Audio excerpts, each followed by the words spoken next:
Tenemos la presencia de la Facultad de Economía y en esta ocasión tenemos al doctor Israel Gerardo García Pérez para que nos platique sobre un tema bien interesante, el tema de la violencia en el centro, pero todos los costos, visto este fenómeno social desde la perspectiva económica. Doctor, ¿cómo está? Qué gusto. Bien. Gracias por estar Buena aquí. mañana. Gracias por Pues el a ver, espacio. cuéntanos un poquito esta perspectiva que, bueno, a veces vemos el fenómeno, pero no las consecuencias que tiene en las familias, en las sociedades, al Estado. Es muy interesante. Sí, yo empezaré quizá compartiendo brevemente el cómo llegamos a este horizonte de sucesos para empezar a trabajar violencia, más allá quizá de un enfoque que es individualista, sino más bien sistémico. Claro. Mis líneas de trabajo son economía de la salud, economía informal, y recientemente, en colaboración con colegas de ciencias políticas de otras universidades, nos hemos involucrado en una iniciativa tremendamente interesante que involucra, sí, dimensionar desde diferentes aristas cómo interactúan elementos de entorno, elementos institucionales, elementos normativos, elementos, como decías hace rato, en la pausa, culturales, Claro. que finalmente impactan en cómo se percibe, cómo se construyen escenarios, sociedades que asisten a más o menos violencia. Particularmente creo que lo que hay que destacar es que siempre podemos ser conscientes de cuán grave es el problema si es que podemos acotarlo a algo que somos muy propensos a medir cotidianamente. Y el costo de bolsillo es prácticamente algo que siempre nos hace tremendo sentido cuando queremos dimensionar impactos de la violencia en sus diferentes esferas. De manera concreta, lo que podemos tener como herramienta crucial para trabajar estimaciones de costos de violencia, hay dos elementos en particular. Yo me referiré solo a la encuesta nacional de victimización y percepción de seguridad pública, instrumento del INEGI, también ya harto conocido. Claro. Y lo hermoso de este instrumento es que precisamente nos permite bajar toda esa información estadística a una dimensión ciudadana, Exacto. a una dimensión de cómo impacta a nuestros hogares, cómo impacta a mi bolsillo año con año el hecho de asistir a diferentes escenarios de violencia. De manera inicial, quizá yo comenzaré reiterando otro comentario. La violencia en sí tiene una complejidad inmensa. Hace rato pasaba la nota de las relaciones tóxicas, un escenario sin duda interesante, complejo, pero en VIPE, a diferencia de ENDIRE, por ejemplo, que es otro instrumento que tiene una categorización de ciertos tipos de delito que van desde delitos que puedes tener en casa, robo de artículos en casa, robo de autopartes, el robo del vehículo en su totalidad, fraude bancario, y en fin, va siendo una escala Claro. de delitos, una tipología cerca de 12, 15 delitos que ocurren tanto en el ámbito doméstico, en el ámbito de estar en la calle y en el ámbito incluso laboral, con temáticas de acoso, de hostigamiento. Toda esa tipología trata de resumirla en dos grandes vertientes. Primer vertiente, cómo yo, sin ser víctima de algún delito de esta gama que manejan, me dejo llevar también por consejos, por información de mi entorno, y entonces eso me lleva a tomar medidas preventivas, sin siquiera haber sido víctima de un delito. Oye, Entonces, eso cruza muy bien, te acordarás hace unos años sobre el premio Nobel, ¿no? sin duda. De economía, que decía precisamente que la perspectiva emocional, ¿no? Es crucial. Influye en el tema económico, es decir, tú tienes toda la razón, ¿no? O sea, por ejemplo, todos los que a lo mejor contratamos cámaras, esto, el otro, sin haber tenido una experiencia de violencia, pero ya es la atmósfera la que nos implica y nos impacta pues en nuestros gastos, ¿no? Efectivamente, sí, y de ello buena parte en términos teóricos, la economía institucional tiene mucho que decir, más allá quizá de los enfoques clásicos, ¿no? Clásicos, incluso el propio Gary Becker, que asumió un enfoque de incentivos. Claro.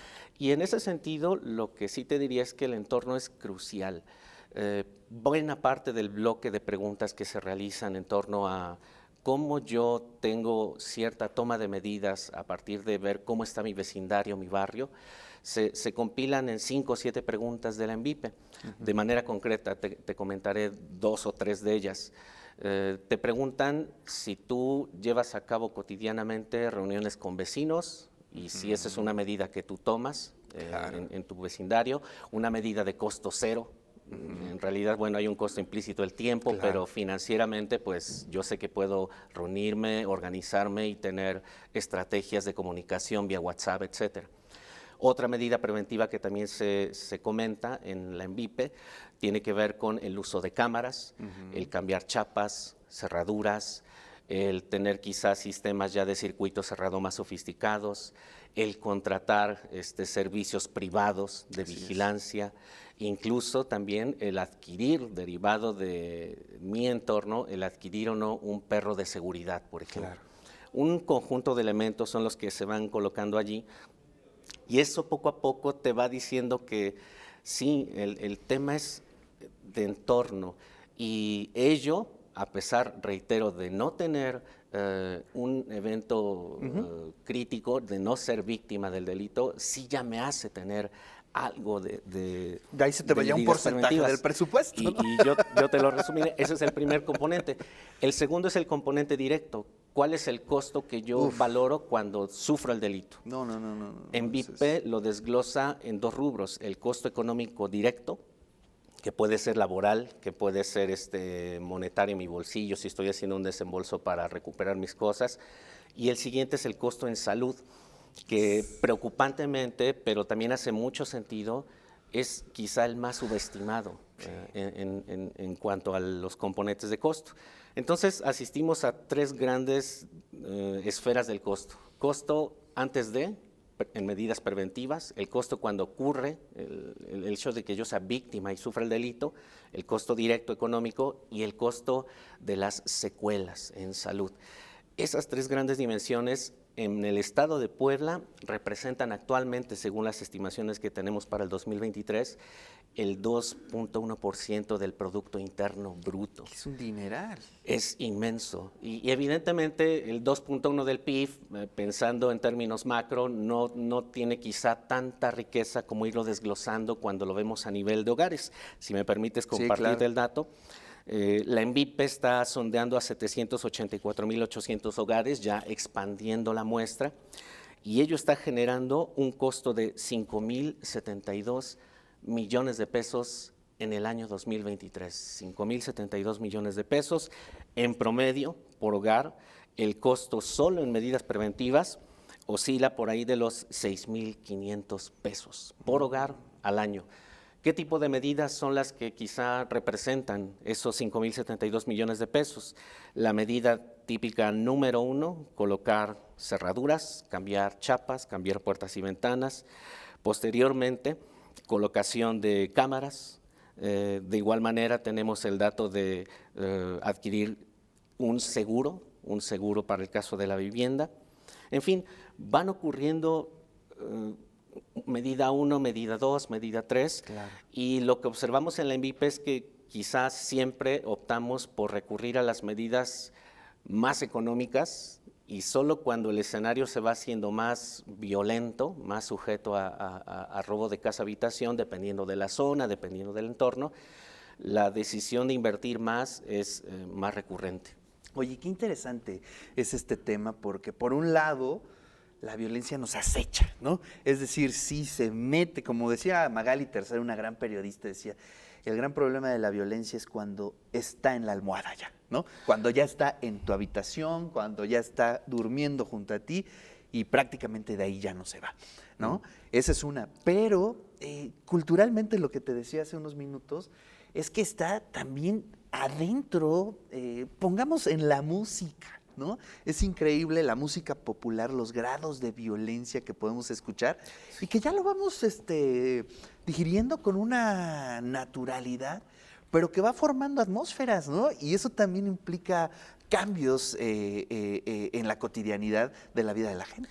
Sí, la normalización, tristemente fue un escenario, mi referencia, insisto, puede que la historia me gane, por supuesto, pero el referente es precisamente Ciudad Juárez, Claro. ¿no? Hace ya casi 20, 25 años. Así es. Se generó como constructo el tema de normalizar este tipo de conductas.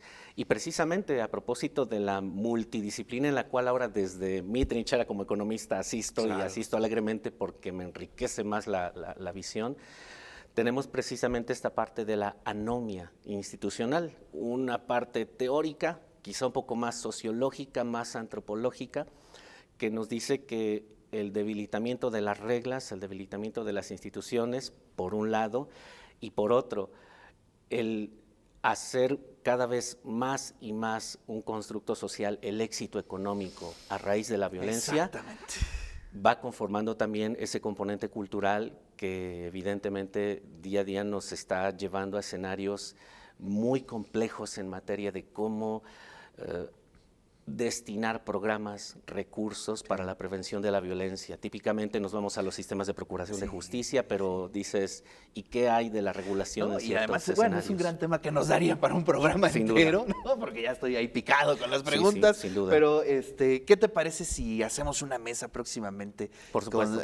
contigo, con demás especialistas, para atacarlo desde la perspectiva sociológica, filosófica, económica? Claro. Porque valdría mucho la pena. Se nos acabó el tiempo, No te Isra, preocupes, pero todo está súper. es un placer escucharte y Qué recibirte gusto. por acá. Gracias. Nos vemos. Hasta luego. Bueno, pues ahí está la participación de la Facultad de Economía, que siempre está con nosotros cada semana. Aprovechamos, como siempre, para mandarles un gran abrazo a todas y a todos los compañeros de la Facultad de Economía.